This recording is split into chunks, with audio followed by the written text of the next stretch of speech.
ನಮಸ್ತೆ. 19/7/2025 ಶನಿವಾರ, ಕೃಷ್ಣ ಪಕ್ಷ.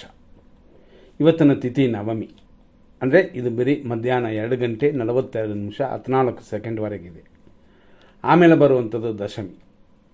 ಇವತ್ತಿನ ನಕ್ಷತ್ರ ಭರಣಿ ನಕ್ಷತ್ರ. ಭರಣಿ ನಕ್ಷತ್ರ ರಾತ್ರಿ 12:37 ಇದೆ. ಹಾಗಾಗಿ ನವಮಿ ತಿಥಿಯಲ್ಲಿ ಪೂಜಾ ಕಾರ್ಯಗಳನ್ನ ಖಂಡಿತ ಮಾಡ್ಬೋದು. ತಾರಾ ಮತ್ತು ಚಂದ್ರಬಳಗಳು ಚೆನ್ನಾಗಿದ್ದರೆ ಖಂಡಿತವಾಗಿ ಶತ್ರುಗಳನ್ನು ಗೆಲ್ಲೋದಕ್ಕೆ ಪೂಜಾ ಕಾರ್ಯಗಳನ್ನ ಮಾಡ್ಬೋದು. ಇವತ್ತಿನ ನಕ್ಷತ್ರವಾದ ಭರಣಿ ಅಂದರೆ ರಾತ್ರಿ ನಾವು ಫಸ್ಟ್ ಹೇಳಿದ್ವಿ 12:38 ಕಾರ್ಯಸಿದ್ಧಿ ಸ್ವಲ್ಪ, ಧನ ವ್ಯಯ ಮಾತ್ರನೇ, ಧನ ನಾಶವಲ್ಲ. ಈ ರೀತಿ ಇರೋದರಿಂದ ಪರವಾಗಿಲ್ಲ ಅಂತ ಒಪ್ಕೋಬೋದು. ಆನಂತರ ಬರುವ ಕೃತಿಕಾ ನಕ್ಷತ್ರ ಶುಭಕರವಾಗಿದೆ. ಆದರೂ ಪದೇ ಪದೇ ನಾವು ಹೇಳುವಂಥದ್ದು ಆಷಾಢ ತಿಂಗಳು ಏನು ಮುಗಿತಾ ಬಂತು, ಆದ್ದರಿಂದ ಸ್ವಲ್ಪ ಕಾಯೋಣ. 25ನೇ ತಾರೀಕುವರೆಗೂ ಕಾಯೋಣ. ಇವತ್ತಿನ ದಿನದಲ್ಲಿ ಬೇರೆ ಬೇರೆ ವಿಷಯಗಳಿಗೂ ಬರೋಣ. ದಿನ ಪೂರ್ತಿ ಮೇಷರಾಶಿ ಇದೆ. 6:02 7:50 ಭರಣಿ ನಕ್ಷತ್ರದ 1ನೇ ಪಾದ. ಆನಂತರ ಮಧ್ಯಾಹ್ನ 1:26 2ನೇ ಪಾದ. ಆಮೇಲೆ 3ನೇ ಪಾದ ಪ್ರಾರಂಭವಾಗಿ ಸಂಜೆ 7:02 ಇದೆ. ಸಂಜೆ 7:02 ನಂತರ ರಾತ್ರಿ 12:37 ಭರಣಿ ನಕ್ಷತ್ರ 4ನೇ ಪಾದ. ಇಷ್ಟಕ್ಕೆ ಭರಣಿ ನಕ್ಷತ್ರವೇ ಮುಗಿಯುತ್ತದೆ. ಅಲ್ಲಿಂದ ಪ್ರಾರಂಭವಾಗೋದು ಕೃತಿಕಾ ನಕ್ಷತ್ರ 1ನೇ ಪಾದ, ಮೇಷರಾಶಿ. ಹಂಗಾಗಿ ಇವತ್ತಿನ ನಕ್ಷತ್ರ ಪಾದಗಳೆಲ್ಲ ನೋಡಿದ್ವಿ. ಇದರಲ್ಲಿ ಬೇರೆ ಒಂದು ವಿಷಯನೂ ನೋಡ್ಬಿಡೋಣ.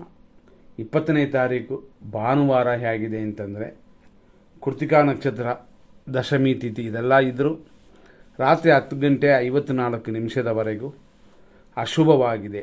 ಧೂಮ್ರ ಅಂತ ಇದೆ. ಹಾಗಾಗಿ ಒಂದು 40% ಮಾತ್ರನೇ ಚೆನ್ನಾಗಿರೋದು. ಅದಾದ ನಂತರ ಅಂದರೆ ಕೃತಿಕಾ ನಕ್ಷತ್ರ ರಾತ್ರಿ 10:54 ನಂತರ ರೋಹಿಣಿ ಬರುತ್ತದೆ. ಅದು ಬೇಕು ಅಂತಂದರೆ ಶುಭಕರವಾಗಿದೆ. ಅಂದರೆ ರಾತ್ರಿ ಮೇಲೆ ನಿದ್ರೆ ಮಾಡುತ್ತೀವಿ. ಈ ರೀತಿಯಾಗಿ ನಾಳೆ ದಿನಾನು ಕೂಡ ನೋಡಿದ್ವಿ. ತಿರ್ಗಿ ಇವತ್ತಿನ ದಿನಕ್ಕೆ ಬರೋಣ. 100% ಶುಭ ಅಶುಭಗಳನ್ನು ನೋಡಿಕೊಳ್ಳೋಣ. ಇವತ್ತಿನ ದಿನದಲ್ಲಿ 100% ಶುಭ ಸಮಯಗಳನ್ನ ಫಸ್ಟ್ ನೋಡಿಕೊಳ್ಳೋಣ. 8:06 9:12 ಶುಭವಾಗಿದೆ. ಬೆಳಗ್ಗೆ 10:52 11:09 ಶುಭವಾಗಿದೆ. 12:42 ಮಧ್ಯಾಹ್ನ 2 ಗಂಟೆವರೆಗೂ ಒಂದು ಶುಭ ಸಮಯ. 3:40 ಮಧ್ಯಾಹ್ನದಿಂದ ರಾತ್ರಿ 10:07 ಶುಭವಾಗಿದೆ. ರಾತ್ರಿ 11:51 ರಾತ್ರಿ 1:35 ಶುಭವಾಗಿದೆ. ಕೊನೆಗೆ ರಾತ್ರಿ 3:41 5:28 ಶುಭವಾಗಿದೆ. ಇಷ್ಟೆಲ್ಲ ಶುಭ ಸಮಯಗಳು. ಆಷಾಢ ತಿಂಗಳಾದರೂ ಎಮರ್ಜೆನ್ಸಿಗೆ ಮತ್ತು 100% ಅಶುಭ ಸಮಯವನ್ನು ನೋಡೋಣ. ಇವತ್ತಿನ ದಿನಕ್ಕೆ ನಾವು ಫಸ್ಟ್ ನೋಡೋದು ಏನು ಅಂತಂದರೆ ತಾರಾ ಚಂದ್ರಬಳಗಳು ನೋಡೋದು. ಆದರೂ ಅವರವರ ಜನ್ಮ ನಕ್ಷತ್ರಕ್ಕೆ ಶುಭವಾಗಿದ್ದರೆ, ಒಂದು ದಿನ ಕೆಟ್ಟೋದಾಗಿದ್ದರೂ ಕೂಡ ಯಾವುದೋ ಚಿಕ್ಕ ಒಳ್ಳೆಯ ಕಾರ್ಯಗಳನ್ನ ಮಾಡ್ಬೋದು ಅಷ್ಟೇ. ಇವತ್ತು ಚಂದ್ರಾಷ್ಟಮ ಇರೋದು ಕನ್ಯಾ ರಾಶಿಗೆ. ಆದ್ದರಿಂದ ಕನ್ಯಾ ರಾಶಿಯಲ್ಲಿ ಬರುವ ನಕ್ಷತ್ರಗಳು ಒಟ್ಟು 3. ಉತ್ತರ ನಕ್ಷತ್ರದ 2, 3, 4ನೇ ಪಾದಗಳು, ಹಸ್ತ ನಕ್ಷತ್ರದ ಒಟ್ಟು 4 ಪಾದಗಳು, ಚಿತ್ತಾ ನಕ್ಷತ್ರದ 1 ಮತ್ತು 2ನೇ ಪಾದಗಳಿಗೆ ದೋಷವಿದೆ. ಅದೇ ಸಮಯದಲ್ಲಿ ಇವತ್ತಿನ 100% ಅಶುಭ ಸಮಯವನ್ನು ನೋಡಿಕೊಳ್ಳೋಣ. ಈ 100% ಅಶುಭ ಸಮಯ ಬೆಳಗ್ಗೆಯೇ ಸ್ಟಾರ್ಟ್ ಆಗಿಬಿಡ್ತದೆ. 6:02 6:53 ಆನಂತರ ಇದು ಮುಗಿಯೋ ಅಷ್ಟರಲ್ಲೇ 6:02 8:04 ಮೃತ್ಯು ಪಂಚಕವೂ ಇದೆ. ಹಂಗಾಗಿ 6:53 ಹೆಚ್ಚು ಕಮ್ಮಿ 7 ಗಂಟೆಯವರೆಗೂ ಡಬಲ್ ಅಶುಭ.